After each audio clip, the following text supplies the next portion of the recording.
What up, everybody, and welcome back to the Endzone. Brought to you by Gym Bag Entertainment. I'm your host, Craig, and I'm here to deliver the football news. This is draft week, baby. What we've been waiting for that's going to start all the real information coming out and who's going where and how it's going to work out. And I couldn't be more excited. Before we jump into that, let me just tell y'all, Zach Wilson has been traded from the Jets to the Broncos for a swap of, I think, sixth-round picks of some sort, and the Jets will take on half of Zach Wilson's salary. Now, what does that mean for the Denver Broncos? Are they going to pass on drafting a quarterback? Will they still draft a quarterback if one falls to them in the second round? Will they still draft a quarterback in the second round and use Zach Wilson as a backup or as a transition quarterback? Not really sure. What does this mean in general? Well, I believe that this is going to give Zach Wilson a second chance. A second chance that I believe he deserves. Behind an O-line that was absolutely abysmal for the entire time he was on the Jets. I'm not going to say he had a lack of offensive weapons because, you have arguably one of the best wide receivers on your team. 2 years ago, they drafted one of the best running backs. Yeah, you lost him. He got hurt. But I don't know. Is Zach Wilson a bust? You know, he was drafted number 2 overall 4 years ago. So far, at this point, he's definitely a bust. But the kid is super athletic. He has a cannon for an arm. And, he is relatively accurate. You know, I wouldn't say he's the most inaccurate quarterback in the NFL. I wouldn't say there's 32 guys who are more accurate than him in general. He has the ability to make plays. And with the right coach, I wholeheartedly believe that most, if somewhere between 80 and 90% of professionals fail due to not necessarily bad coaching, but the wrong coaching. You know, if Brady didn't play for Bill Belichick, he would probably still go on to be one of the best quarterbacks in the NFL. But would he have been considered the GOAT? Would the way Belichick coached Brady, if he had lost that and say had been with Andy Reid or Mike Tomlin, would he be the same quarterback? Who knows? So maybe under Sean Payton, he can unlock something in Zach Wilson that Robert Saleh could not unlock. It remains to be seen, but we're going to find out this year. Will Denver still go with a quarterback? I think most likely they're going to. Will they draft him in the first or the second or even the third if they're going for a Spencer Rattler? I'm not really sure. And we'll see how it plays out when the draft comes. Thursday, 8 p.m., we have the first round of the draft, and obviously the most exciting part of it. And then obviously Friday, rounds 2 and 3, Saturdays, round 4, 5, and 6. I believe 7. We do 7 rounds? I think we do 7 rounds.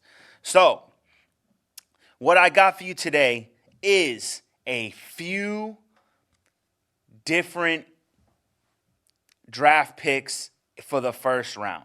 I have a few different scenarios.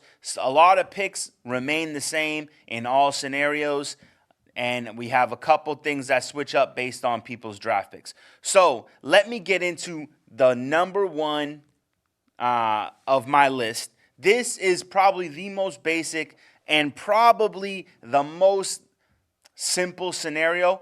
I would like to say the most likely scenario, but this is how it's going to play out. We all know Caleb Williams, number 1 to Chicago, is pretty much set in stone.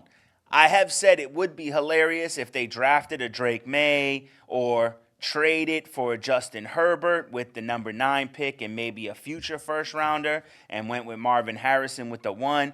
That to me would be the most hilarious thing. Or if they drafted Drake May or Jaden Daniels at number 1, even J.J. McCarthy. I don't care who they drafted. If they didn't draft Caleb Williams because of the things that were originally said by Caleb Williams, would be the most hilarious outcome in the NFL. They could pass up. They don't have to trade anything. They could draft Marvin Harrison at 1 and still end up with a J.J. McCarthy or a Michael Penix at 9. Like, that's pretty awesome. It might even end up with like I said, I did say J.J. McCarthy or Michael Penix. I think that would be great for them. But anyway, Caleb Williams at 1. The statistics say that Jaden Daniels is more than likely going to Washington. That's not set in stone, and so it could be Drake May. But let's just say, for the argument's sake, it's Jaden Daniels. At number 3, the most probable scenario is Drake May to New England, which I'm not super excited about, but I'm not completely mad about it either. We can get a quarterback in the second round, and then next year use a first-round draft pick to get the best wide receiver available.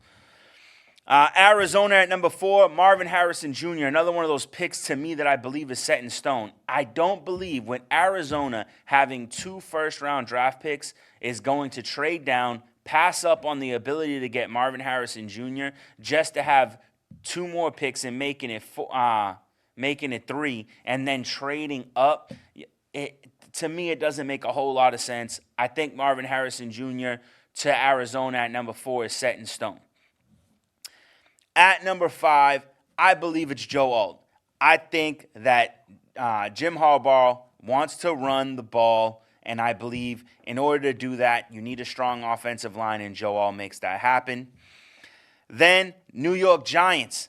J.J. McCarthy slips to them here. There's all these rumors that they would trade up, but if J.J. McCarthy can slip to you at 6, and you don't make that pick with Daniel Jones on your roster, to me, you're letting money walk out the door. So I believe J.J. McCarthy to the Giants at 6. Tennessee grabbing Troy Fuatano. And then Atlanta grabbing Dallas Turner to shore up that defense. Chicago needing to bulk up that offensive line. Everybody's talking about Rome Odunze, and maybe they do draft Rome Odunze. But here's the thing. You got the weapons you need. There's going to be wide receivers in the draft next year. You have Keenan Allen this year. So let's shore up that offensive line, and let's put Fashanu on there at number 9. The Jets, if Chicago were to go Rome Odunze, then I would put Fashanu on the Jets. A lot of people have him picking Brock Bowers. In this particular draft, I stayed away from that. If the Bears do draft an offensive lineman, if it's Fashanu, look for the Jets to grab J.C. Latham. Minnesota at 11. Now, here's a position where they could take Michael Penix Jr. Now, is that high for Michael Penix Jr.? My answer to that would be this. If you get Michael Penix Jr. and you could protect him, you have the weapons in place. And if he stays healthy and for the next 5 years, he's a top 15 quarterback, was this too early to take him? I think the answer to that would be no. But with that being said, I have Minnesota taking Quinion Mitchell to shore up that defense. They were very poor against the pass last year. Their secondary was abysmal. Why not get the best cornerback in the league at number 11? Denver going to take Malik Neighbors. They traded away Jerry Jeudy. Cortland Sutton has proven that he could be a red zone threat. Let's bring in Malik Neighbors for the guy who can do it all. At number 13, Las Vegas Raiders taking Bo Nix, believing that Bo Nix is the guy who is the most ready and who can remain the most healthy and get the ball out to the receivers that they have. A system quarterback. Bo Nix will give them exactly that. New Orleans Saints will grab an offensive lineman in Tyler Guyton. Then we have the Indianapolis Colts taking Brock Bowers. Brock Bowers is the one weapon that they don't have. A tight end who can do everything. They can put him at halfback. They could put him at fullback. You could put him on the inside, and he can line up out wide. So Brock Bowers is a weapon, not just a tight end. I love this move. Seattle, another team that needs offensive line help. So let's go and grab who do I have here? Amarius Mims. Amarius Mims is a giant. Big body, can really box a guy out. Now, once again, a guy with a history of injury, so, maybe you got to limit his play time, but you could develop him, and if he can remain healthy, he might be the best offensive lineman in this draft. Then we have Jacksonville. Now, I have Rome Odunze falling far here. I said Chicago didn't take him, and not a lot of teams necessarily needed him this far. Jacksonville needs wide receiver help. If Rome Odunze falls here, look for them to snatch him up quick, fast, and in a hurry. If not, it's definitely going to be Brian Thomas Jr. because they need that wide receiver help. And Brian Thomas Jr. is the better version of Gabe Davis. And then with Cincinnati, once again, if Brian Thomas Jr. falls to him because Odunze goes to Jacksonville, look for Brian Thomas Jr. to go to Cincinnati.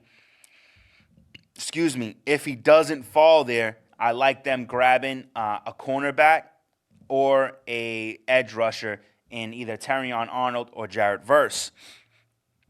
Then we got the Rams. The Rams just lost not only one of the best players in the NFL, but the best player on their team. Aaron Donald is gone. You cannot replace him, but you need to fill that hole, and Byron Murphy will fill that hole quite nicely. Then you go on to Pittsburgh. Pittsburgh is a defensive team. Yeah, they can use offensive line help, but I think they're going to go defense, and if they do, it's going to be Terrion Arnold. Miami, they lost Christian Wilkinson, so you need to replace something on that line. Let's bring in Jarrett Verse. Philly lost the best center in the NFL. What do you got to do? You got to replace him. Jackson Powers Johnson, easy peasy lemon squeezy. And then you got Minnesota. So Minnesota, if they draft, who did I say? If they draft an offensive lineman or if they even draft defensive, then are you going to go O-line or are we going to go with Michael Penix Jr. here? So I would say if they fall to 23 and Michael Penix Jr. is still available, 100% they snatch him up. And if they don't, then they got to go O-lineman to protect Sam Darnold and go Jerzan Newton. Dallas, once again, another guy that they need offensive line help. What about a guy who you could put anywhere on the line from center to tackle, and that's Graham Barton. Green Bay, they're a young team. They have all the offensive weapons that a coach could ask for. They got their franchise quarterback. They just brought on Josh Jacobs, who, if he remains healthy, will be their every down back, could possibly challenge for the rushing title. They have two solid tight ends. I would say their two tight ends could be arguably two top 15 guys. And then they got wide receiver weapons for days. So let's go work on that defense. Let's bring in a safety who can also play corner, Cooper DeJean. Tampa Bay, they got to get something on that defensive line. Let's grab Liatu Latu. And then we move on to Arizona, who got it from Minnesota, who got it from Houston. Chop Robinson on that defensive line. You got your weapon. Now let's get that defense intact. Buffalo has traded away Stephon Diggs. They don't have a number one. Now, believe me when I tell you, I'm not saying this guy will be a number one, but could have the potential to become one, a big body wide receiver with good route running and great hands. A.D. Mitchell to the Buffalo Bills at 28. Detroit needs defensive help. I like Chop Robinson here, but obviously I got Chop Robinson go to Arizona. So let's bring in a cornerback and grab Nate Wiggins. Baltimore is just going to take best player available, and in my opinion, the best player available at this point is Darius Robinson, the edge. San Francisco 49ers, they need offensive line help for days. So let's go Jordan Morgan. And the Kansas City Chiefs, like I said, if no one snatches them up, Xavier Worthy will be a Kansas City Chiefs, and the Kansas City Chiefs will become, once again, the favorites to go to the Super Bowl. All right, that is, in my opinion, the most likely and the most simple scenario that can happen. No trades, just a straight run through. All right, So let's go with a little bit more complexity, all right? This might be my favorite version of the draft. This one has a few trades, and this one gives everybody what they need in the way that they need it. Chicago, Caleb Williams, done deal. Washington, Jaden Daniels, done deal. New England trading the number 3 overall pick to Minnesota. Minnesota gives up the 11 and the 23rd and next year's first. Minnesota drafts Drake May. Done deal. They got their franchise quarterback of the future. New England has 2 first-round draft picks plus draft capital for the future. Arizona, Marvin Harrison Jr. I think that's just a done deal no matter what draft you're looking at.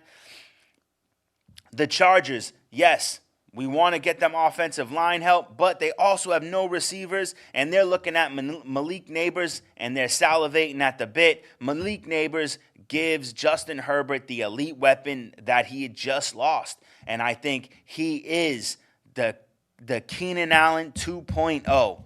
100% he'll get the job done. Then we go to the Giants. The Giants trade the number 6 overall pick to the Las Vegas Raiders for their first-round pick, their second-round pick, and next year's first. The Las Vegas Raiders select J.J. McCarthy.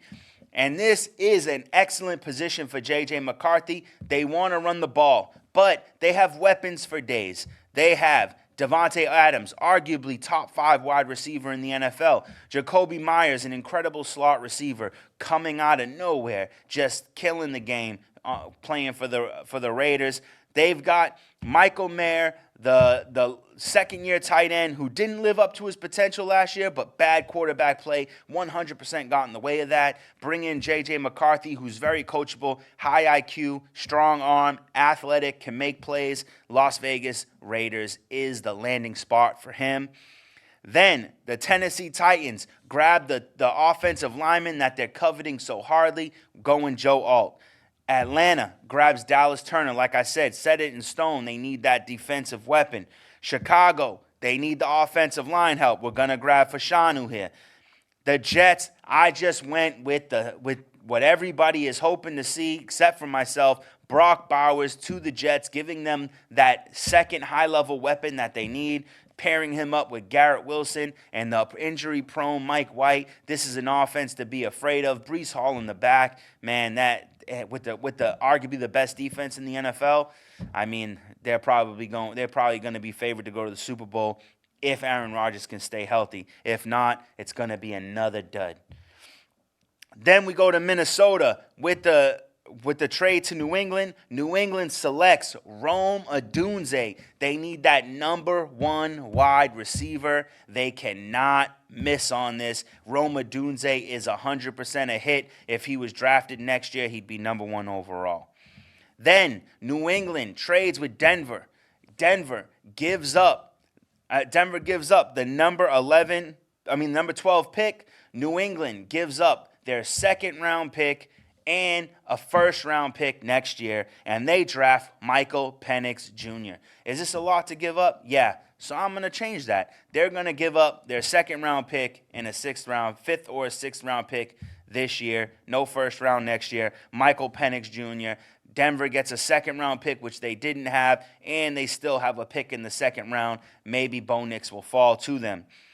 Then the Las Vegas Raiders traded their pick to the New York Giants. And the New York Giants, what do you know? They select Bo Nix. Bo Nix comes in, and he will replace Daniel Jones before week 6. And he gives them what they need, a guy who can deliver the ball better than Daniel Jones.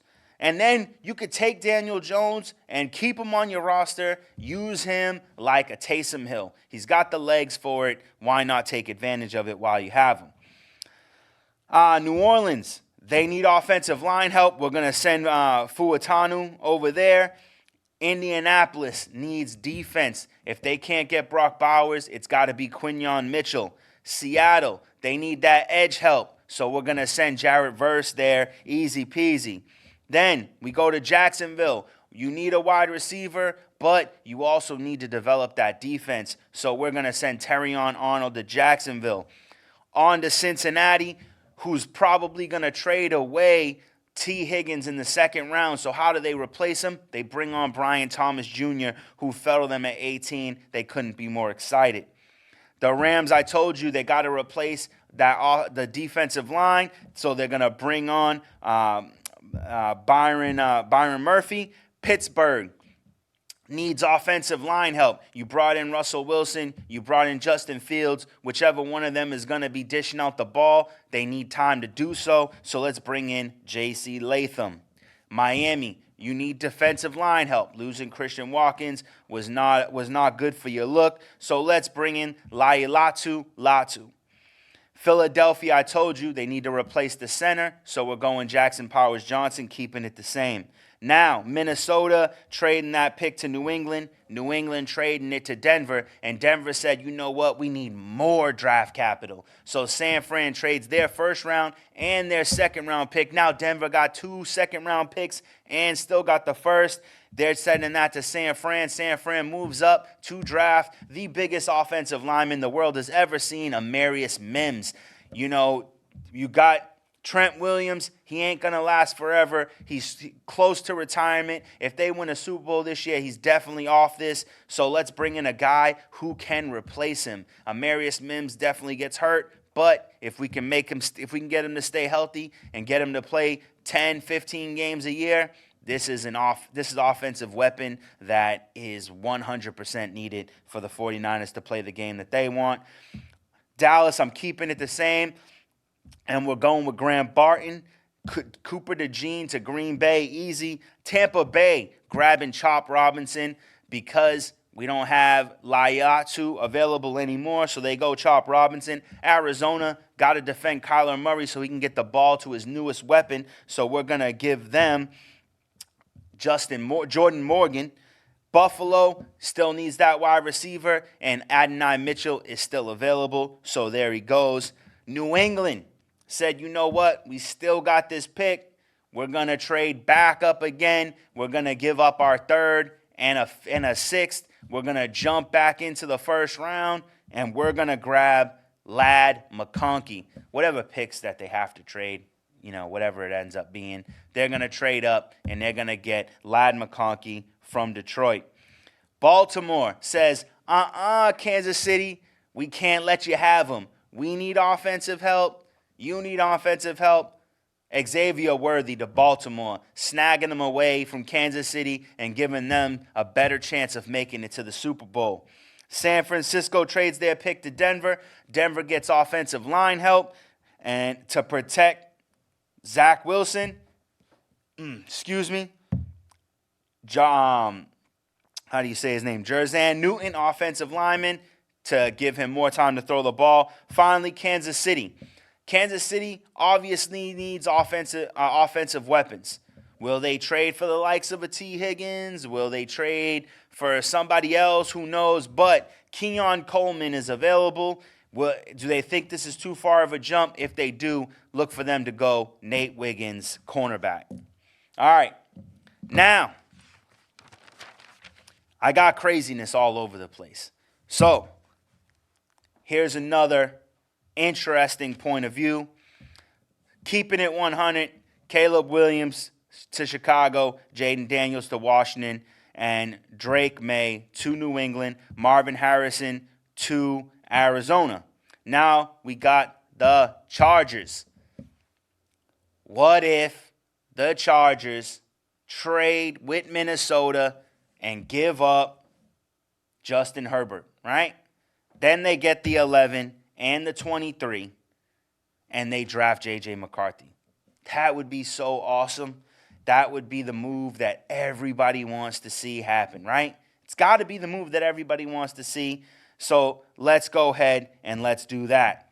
Then we have the Giants taking Malik Neighbors, passing up because they don't get J.J. McCarthy. Tennessee getting Joe Alt. Atlanta getting Dallas Turner. Chicago, they need defensive help. They're going to skip out on. They want to make this defense so strong that nobody can put up enough points on them to win, giving Caleb Williams a better chance at victory. Jarrett Verse. The Jets, they choose Fatanu, offensive line.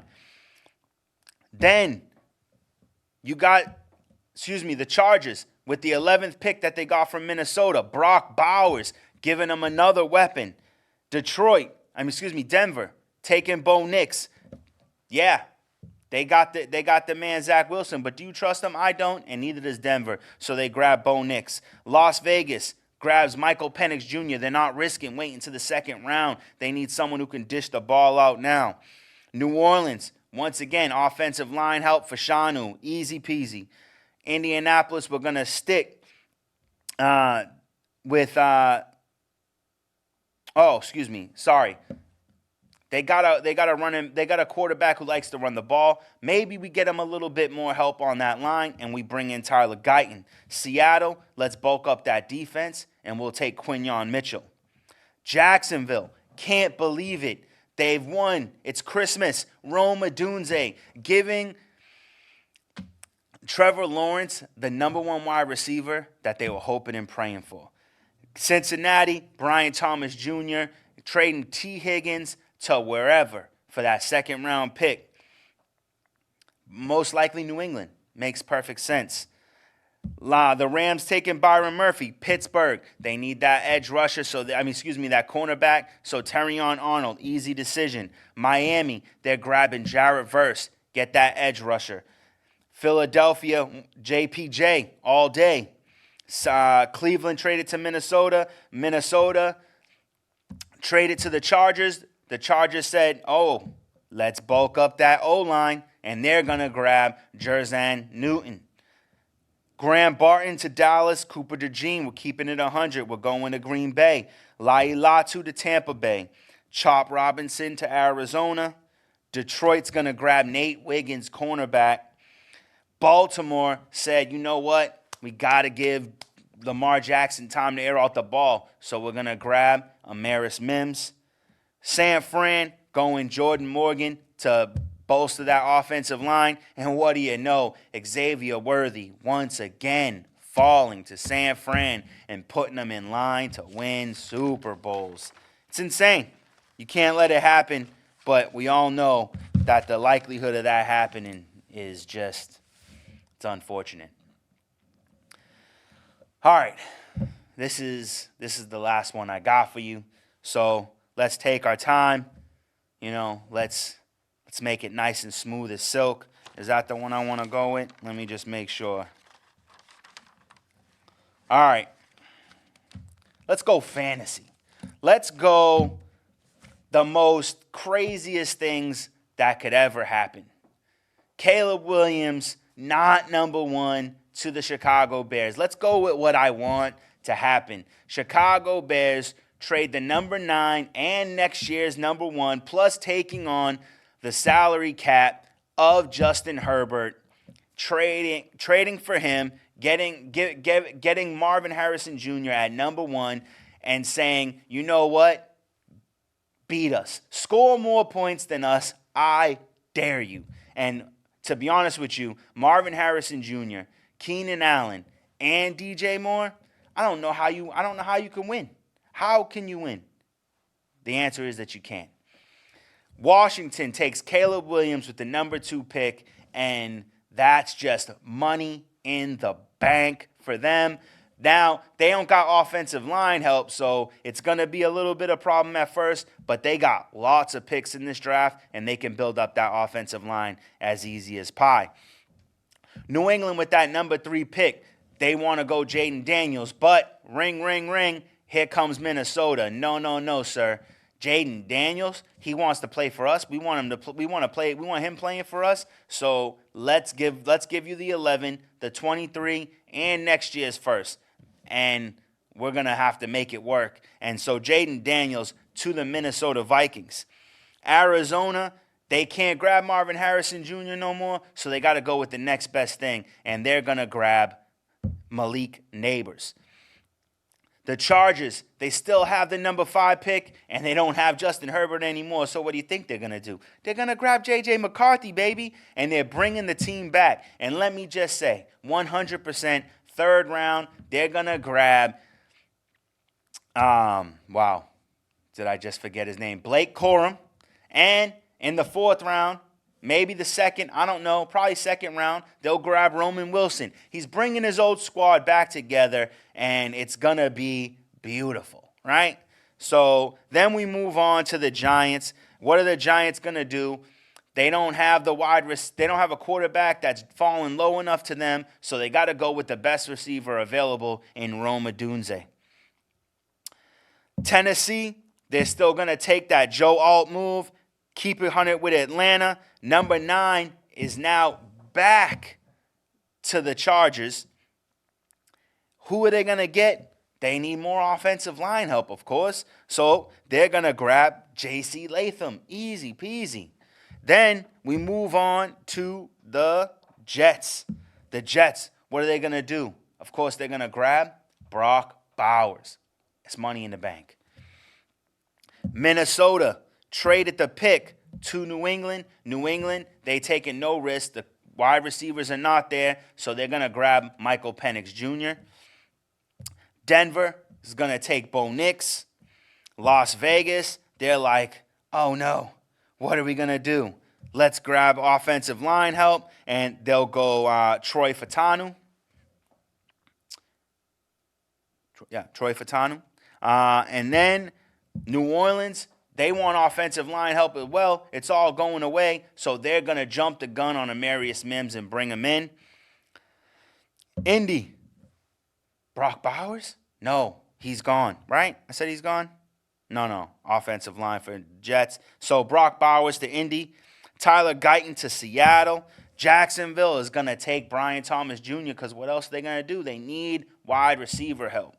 Man, I'm blowing through all this really fast. So then we got to go to Cincinnati. No Brian Thomas Jr., so Quinyon Mitchell it is. Rams sticking with Byron Murphy. Pittsburgh, Arnold. Miami going verse. Philly, JPJ. And then back to Minnesota, who it's going to be New England. And New England, they got to make a move. Do they go Xavier Worthy? Do they go Adonai Mitchell? Keon Coleman? No. It's the 4th best wide receiver in the NFL in the draft this year. Ladd McConkey to New England at 23. It's jumping the gun. But what are you going to do? Maybe they trade down. They still can get him, but, pay a little less. Then we have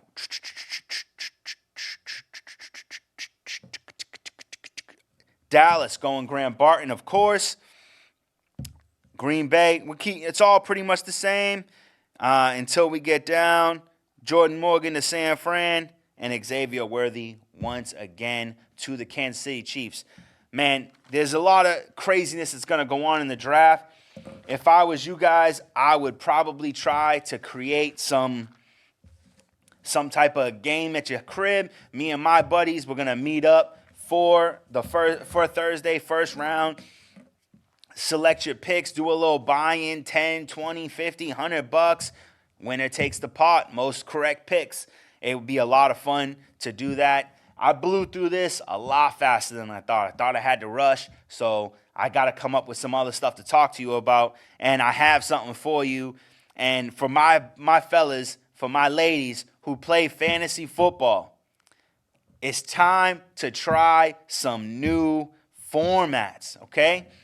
If you're like me, you've been playing 12 or 10-team PPR for the longest time, right?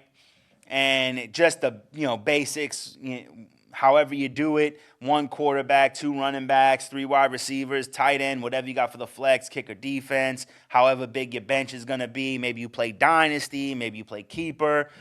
But if you're looking for new formats, I have for you 3. First and foremost, my personal favorite is what's called the Guillotine League, right?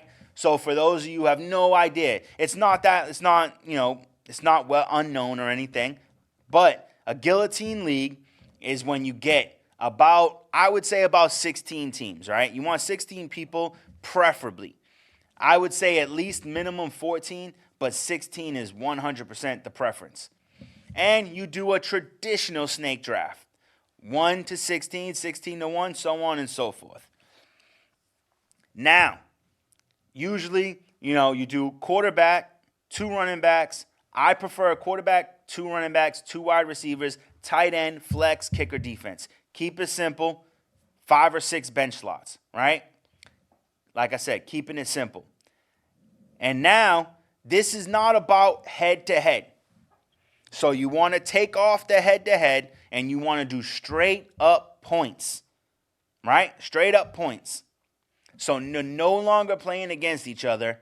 You are playing to not be last, but also do the strategy closest to last without coming in last. So how this works is the team that comes in last place is out. Every week, the last place team is booted, right? Now you have 2 options. Option 1, if you have waiver priority and all that other stuff, excuse me, my eyes are just going haywire here. So if you do waiver priority, you can make all the players free agents. Not free agents. They go back into the waiver wire, and then people get waiver priorities and they pick as is. Or you could do my personal preference is you have a single round draft for the first half of the season, the first 8 weeks, single round draft. And then after 8 weeks, 2-round draft. After 12 weeks, 3-round draft. And then so on. And then after that, people keep picking from that team until they no longer want any players from the eliminated team, right? And so your team gets better and better each week. The best part about this league is the guy who's like in first place, 3 weeks running, could get knocked out week 5, 6. The guy who's been, top of the heap can go out at any moment because it's not about total points scored. It's about the total points of your score each individual week. So it's not about piling up points in your season total. It's about the individual week. Lowest week scorer is eliminated. And when I tell you this is one of the most fun formats to play fantasy football in because every week you're on the chopping block. Nobody is safe. Even if you think your roster is stacked to the gills, you're still on the chopping block. The team that, now granted, this team did come in second place. The team that came in second place in my league last year had 6 first-round draft picks on his team. 6. That's insane. Like, it was just, and I mean, he had 6 first-round draft picks like halfway through the season. It wasn't like he had them by the end because, if you did 15 teams, 14 teams, I did 14 teams, I couldn't get to 16. That's not even half of the first-round draft picks. But we all know not all first-round draft picks were first-round draft pick worthy. But this dude lost at the end, and his team looked so stacked, it was scary. But it's so much fun. Picking people's teams apart is super, I don't know, you get to talk trash. It's very fun. All right? Next, what's the other format I wanted to throw at you guys? Is no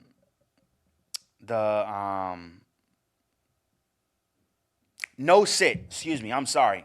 I'm having a brain fart. I wasn't necessarily prepared for this segment.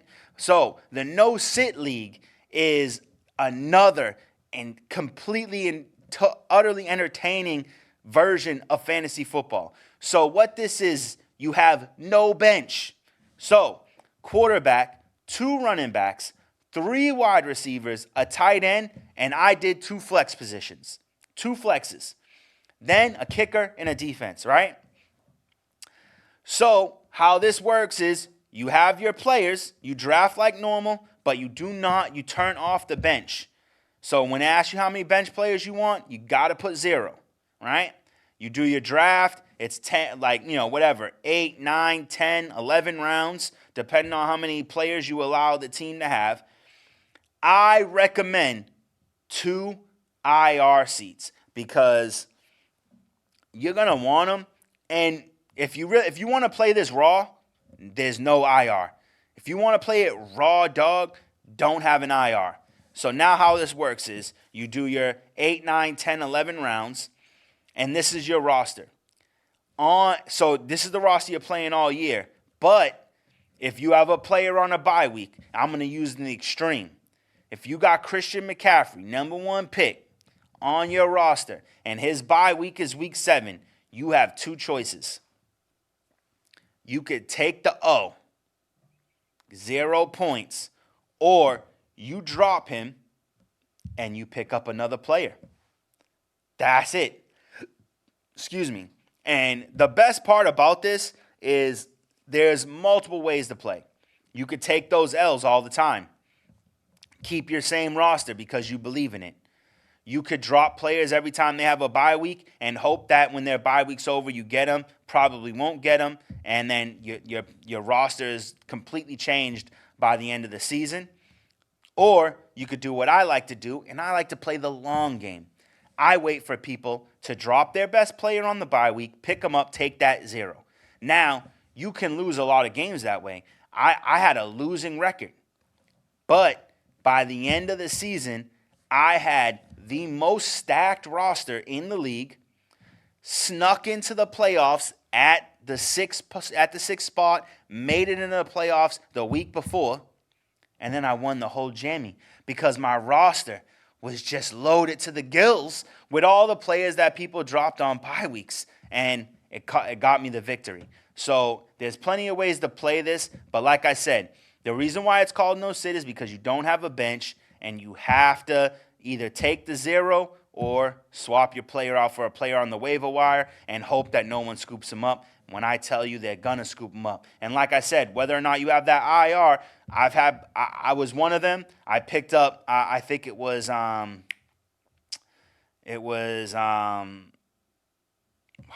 why am I having such a, Jamar Chase. I waited till 2 weeks before he was supposed to come back from injury, and I took 2 weeks at a L to have him on my roster, and it worked out to my benefit. So 100%. This is a super entertaining league, lots of fun, and I recommend it 100%.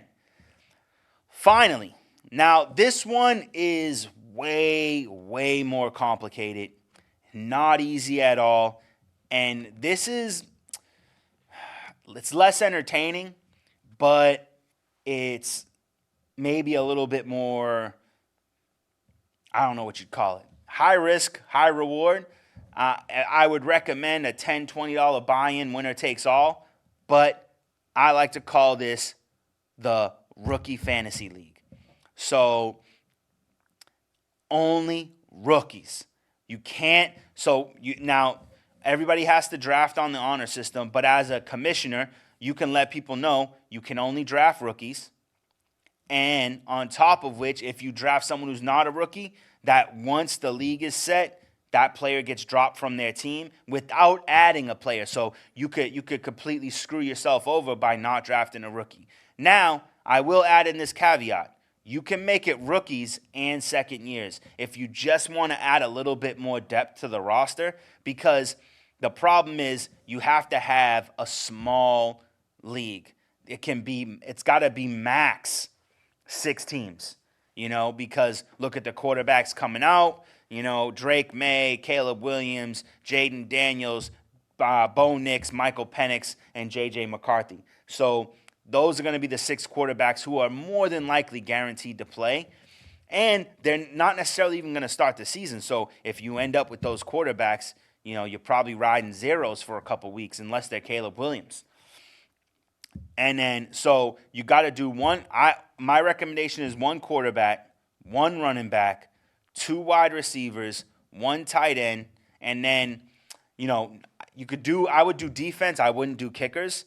But, excuse me, I don't know how you would do it. You could just have defense to have defense.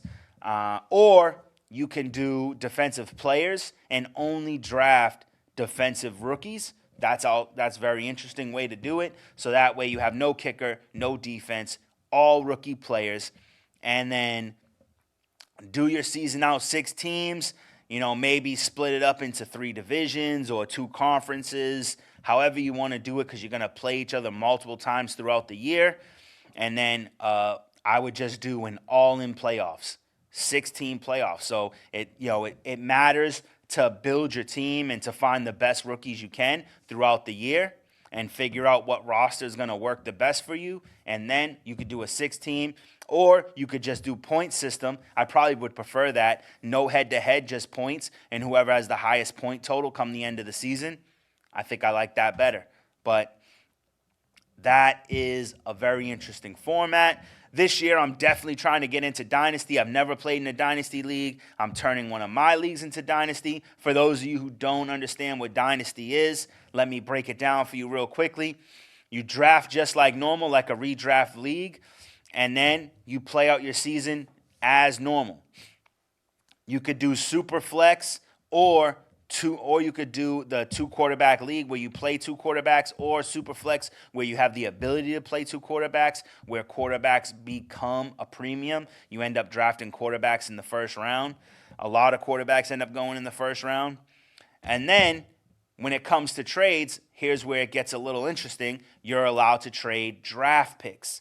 So let's say, for instance, someone has Christian McCaffrey and you want him on your team. You could say, hey, I'll give you Josh Jacobs and next year's first-round draft pick for Christian McCaffrey. And this guy's like, man, Josh Jacobs, quality running back, and I get the first overall pick next year, or I get an extra first-round pick next year. That's great. So you make the trade. Now they got Christian McCaffrey on their roster for as long as they want to have him. No, there is no time limit on how long you get to keep a player. So then the following year, it's just rookie and free agency drafts. So you usually have about 20 players on your team. You do a 7-round rookie draft, rookie free agent draft, and then you have 27 players on your team, and then before the beginning of the season, you have to dwindle your roster down to 20 players. It sounds like a lot of fun. I've never tried it, but here is the biggest tip I could give you is 110%. If you want to create a dynasty league, you cannot invite anybody that you don't believe is 100% down. A dynasty league is not a 1-year thing. It's not a 2-year thing. Dynasty league should be, I would say, you'd want like a 10-year commitment out of anybody, at minimum 5.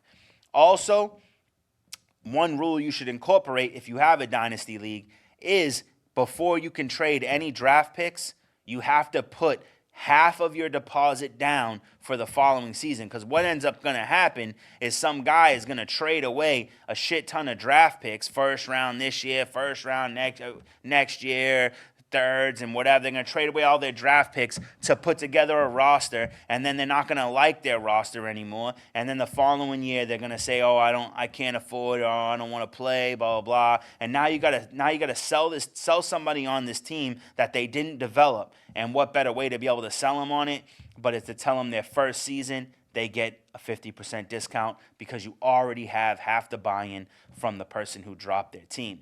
But this is 100%.